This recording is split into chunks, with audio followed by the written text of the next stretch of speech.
Depuis notre arrivée au Burkina Faso en 2017, nous avons choisi de nous mettre à l'écoute de la réalité locale. De cette écoute est né le désir simple mais fondamental, celle d'offrir une opportunité concrète à celles et ceux qui n'ont pas eu la chance d'aller à l'école et d'apprendre à lire et à écrire.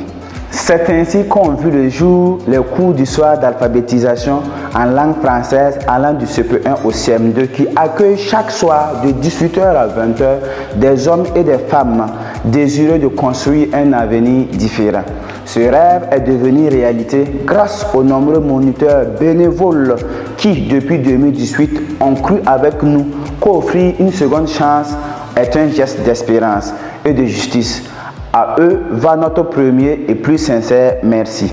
Au fil des années, environ 150 personnes participent chaque année avec succès à ce parcours. Par la suite, la rencontre avec le Fonds national de l'éducation non formelle a marqué une nouvelle étape. Nous avons présenté un projet pour lancer les cours d'alphabétisation en langue morée.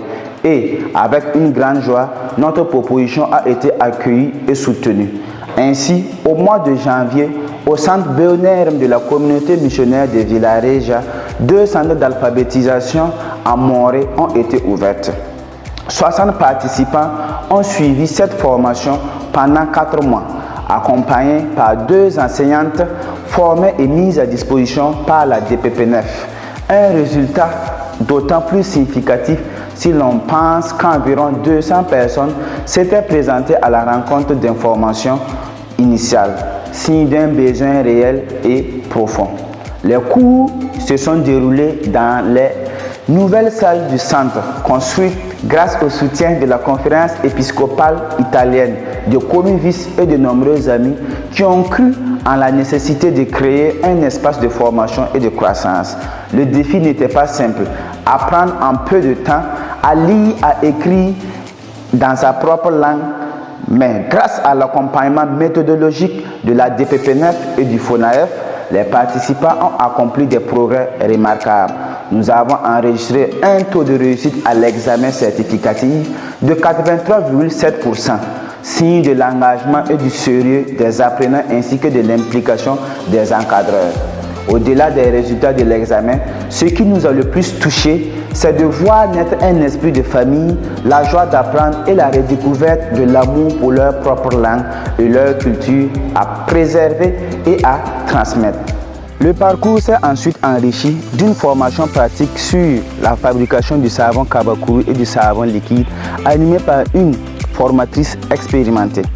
De plus, en découvrant les activités d'irrigation et de culture hors sol réalisées au centre, de nombreux participants ont exprimé le désir de bénéficier également de ce type de formation. Avec joie, la communauté missionnaire de Villareja a décidé alors de l'organiser avec ses propres ressources.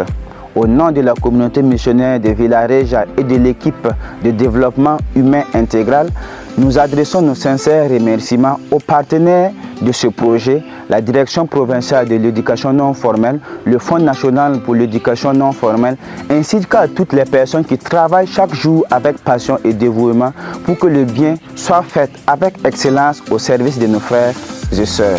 Nous croyons profondément à cette parole de l'Évangile qui dit qu'il n'y a pas de plus grand amour que de donner sa vie pour ses amis. C'est avec cette conviction que nous continuons à marcher aux côtés de nos frères et sœurs, avec les institutions pour construire ensemble un avenir de dignité, de formation et d'espérance. Merci à tous.